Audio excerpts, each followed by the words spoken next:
খেলা হবে এই ম্যাচ আওয়ামী লীগ বনাম বাংলাদেশ নির্বাচন কমিশনের। খেলা আগামী 12ই ফেব্রুয়ারি। ম্যাচ পরিচালনার জন্য দুই কড়া রেফারিকে নিয়োগ করা হয়েছে, একজন ভারত আর দ্বিতীয় রেফারি আমেরিকা। এই দুই রেফারি কতটা কড়া আর তা নতুন করে বলার দরকার পড়ে না। সাইড লাইনে আরো দুটি রেফারি দাঁড়িয়ে রয়েছেন, তাদের হাতে লাল পতাকা, মুখে বাঁশি। এক হাসিনাকে নিয়ে গত প্রায় 15 থেকে 16 মাস ধরে ভারত বলে বলে বাংলাদেশকে গোল দিয়েছে, আর সেই গোল হজম করতে পারেনি। আসলে দুর্বল টিম হলে যা হবার সেটাই হয়েছে। ডিফেন্স দুর্বল, ভালো স্ট্রাইকার নেই, গোলকিপার একে বেটে, তার উপর মোটা। দলের ক্যাপ্টেন ততোধিক মাথা মোটা।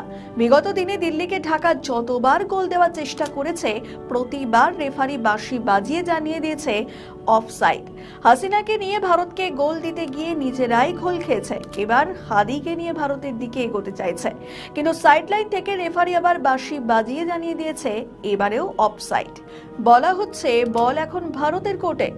12ই ফেব্রুয়ারি ম্যাচের দর্শক কত হতে পারে?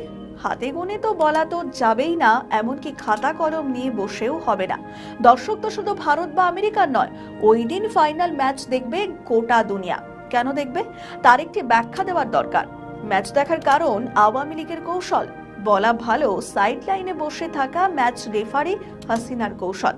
বাংলাদেশের দিকে তিনি বলটা এমন ভাবে গড়িয়ে দিয়েছেন যে যতবার ইউনূস সরকার সেই বল নিয়ে ভারতের দিকে এগোতে গিয়েছে, ততবার হয়েছে অফসাইড। নতুন কৌশল হলো আওয়ামী লীগের নির্বাচন বয়কট না করার সিদ্ধান্ত।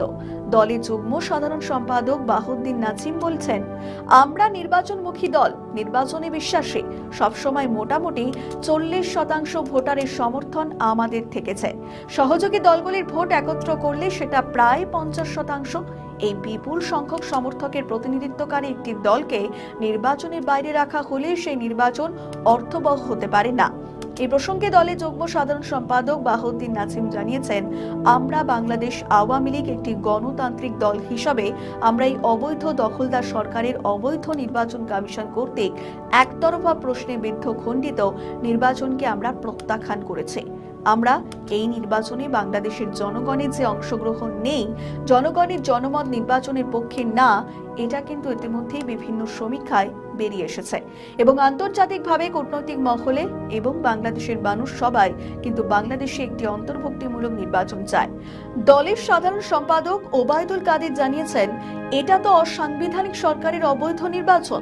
দলের প্রাক্তন সদস্য পঙ্কজ দেবনাথ বলেন, আমরা নির্বাচনে বিশ্বাস করি বলেই বয়কট করার কথা ভাবা হচ্ছে না।